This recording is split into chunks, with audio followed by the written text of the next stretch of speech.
పెరిగిన బంగారం ధర కేటుగాళ్లకు వరంగా మారింది. నకిలీ గోల్డును బ్యాంకులో తాకట్టు పెట్టి లక్షలు కొట్టేస్తున్నారు. వరంగల్లో వరుసగా ఇలాంటి ఘటనలు బయటపడుతున్నాయి.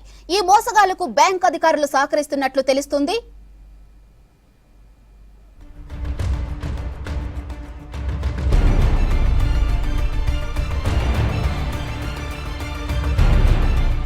నకిలీ బంగారాన్ని తాకట్టు పెట్టి లక్షల్లో బ్యాంకు లోన్లు తీసుకుంటున్నారు వరంగల్ జిల్లాలో కొందరు కేటుగాళ్లు. ఆలస్యంగా విషయం గుర్తించినా బయటకు రాకుండా సీక్రెట్ గా ఉంచుతున్నారు కొన్ని బ్యాంక్ అధికారులు. దీంతో ఏం చేయాలో తెలియక టెన్షన్ పడుతున్నారు బ్యాంకుల మేనేజర్లు, ఏజీఎంలు. బంగారు ఆభరణాలపై రుణాలు ఇచ్చేటప్పుడు వాటిని బ్యాంకుల్లోని అప్రైజర్లు పరిశీలిస్తారు. ఆభరణాలు నకిలీవా, నాణ్యమైనవా అని నిర్ధారిస్తారు. దాని ప్రకారం బ్యాంకు మేనేజర్లు ఎంతవరకు రుణం ఇవ్వాలన్న దానిపై నిర్ణయం తీసుకుంటారు.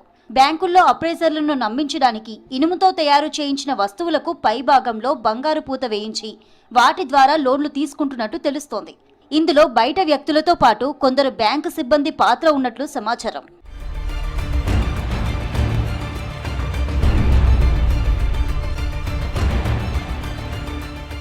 వరంగల్ స్టేషన్ రోడ్డులోని Andhra Pradesh Mahesh cooperative urban bank లిమిటెడ్లో నెలవారీ వడ్డీ చెల్లింపు విధానంలో శివనగర్కు చెందిన శ్రవణ్ కుమార్ 145 గ్రాముల బంగారంపై 8 లక్షలు, గుంటూరు ప్రాంతానికి చెందిన లక్ష్మీ శిరీష 764 గ్రాముల బంగారంపై 18.5 లక్షల లోన్ తీసుకున్నారు.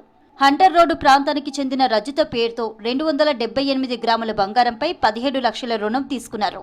నిబంధనల ప్రకారం లోన్ వడ్డీ చెల్లించకపోవడంతో అనుమానం వచ్చిన బ్యాంక్ అధికారులు బంగారం లోన్కు సంబంధించిన ఆడిట్ చేపట్టారు. దీంతో అసలు విషయం బయటపడింది.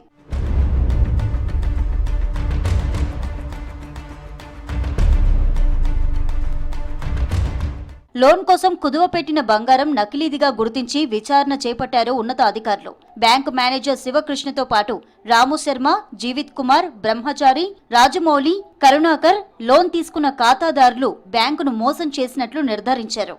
బ్యాంకు మేనేజర్తో పాటు 3 గోల్డ్ అప్రైజర్లు, 3 ఖాతాదారుల పాత్ర ఉన్నట్లు తేలడంతో ఇంతేజార్ గంజ్ పిఎస్లో ఫిర్యాదు చేశారు. కేసు నమోదు చేసిన పోలీసులు దర్యాప్తు చేస్తున్నారు.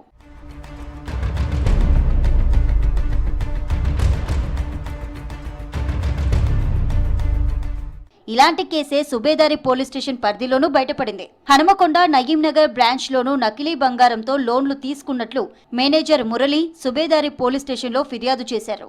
వేణుముద్దుల సతీష్ రెడ్డి, తాళ్లపల్లి ప్రవీణ్తో కలిసి నకిలీ బంగారాన్ని నిజమైన బంగారంగా నమ్మిస్తూ central bank of India, Muthoot mini finance బ్రాంచ్లలో అప్పులు తీసుకున్నారు. ఇలా ఫేక్ బంగారాన్ని తనఖా పెట్టి వచ్చినటువంటి డబ్బులతో జలసాలు చేస్తున్నారు. ఈ కేసులో ప్రధాన నిందితుడైన తాళ్లపల్లి ప్రవీణ్ ని అరెస్టు చేసినట్లు సిఐ సత్యనారాయణ రెడ్డి తెలిపారు. సెంట్రల్ బ్యాంక్ ఆఫ్ ఇండియాలో ఉన్నటువంటి బంగారం ఫేక్ బంగారంగా, పర్సంటేజ్ తక్కువ ఉన్న బంగారంగా గుర్తించడం జరిగింది. సెంట్రల్ బ్యాంక్ వాళ్ళు పిటిషన్ ఇవ్వడం జరిగింది.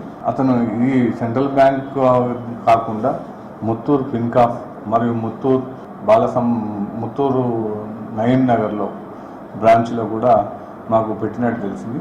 ఇందులో భాగంగా దానిలో ఉన్నటువంటి వేణుమదల సతీష్ రెడ్డి మరియు తాళ్లపల్లి ప్రవీణ్ కుమార్ను 21/5/2025 అరెస్టు చేయడం జరిగింది. సాధారణంగా కేసు నమోదు చేసినప్పుడు వాటి ఆధారాలను, వస్తువులను సీజ్ చేస్తారు పోలీసులు. కానీ ఈ కేసులో బ్యాంకులో కుదవ పెట్టిన బంగారాన్ని వదిలేశారు. నిందితుడే బ్యాంకులో అప్పు క్లియర్ చేశాడని, ఆ బంగారాన్ని అతనికే ఇచ్చేశారని చెబుతున్నారు. కేసు పెట్టిన బ్యాంక్ మేనేజర్ మోసం చేసిన వ్యక్తి లోన్ క్లియర్ చేసే సమయంలో ఆ విషయాన్ని పట్టించుకోలేదని, లోన్ అమౌంట్ కట్టడంతో నిందితులకే బ్యాంక్ అధికారులు నకిలీ బంగారాన్ని ఇచ్చేశారని చెబుతున్నారు. దీనిపైన అనుమానాలు వ్యక్తమవుతున్నాయి. నకిలీ బంగారం అదంతా కూడా బ్యాంకులో ఉంటుంది. అది బ్యాంకు వాళ్ళ దగ్గరనే ఉండదు. వాళ్ళు తర్వాత తెలిసిన తర్వాత వారి యొక్క సంబంధించిన అమౌంట్, బ్యాంకు సంబంధించిన ఏదైతే 9 లక్షలకు కూడా వాళ్ళు పే చేయడం జరిగింది. అదేవిధంగా ముత్తూరులో 4 లక్షలకు 4 లక్షలు కూడా పే చేయడం జరిగింది. అదేవిధంగా ముత్తూరు ఫిన్కాఫ్లో 4,50,000కు 4,50,000 కూడా పే చేసి ఆ బంగారాన్ని వాళ్ళు విడిపించుకోవడం జరిగింది. అనేక బ్యాంకులను అక్రమార్కులు బురిడీ కొట్టిస్తున్నట్లు ప్రచారం జరుగుతోంది. వీటిలో కొందరు బ్యాంక్ అధికారుల పాత్ర ఉన్నట్లు తెలుస్తోంది. ఏదైనా ఇబ్బంది వస్తే వెంటనే లోన్ రికవరీ చేయించి నకిలీ బంగారాన్ని ఆడవాళ్లు లేకుండా చేస్తున్నారు. ఈ కేసుల్లో లోతైన దర్యాప్తు చేస్తే మరిన్ని విషయాలు బయటపడే అవకాశం ఉందంటున్నారు జనం.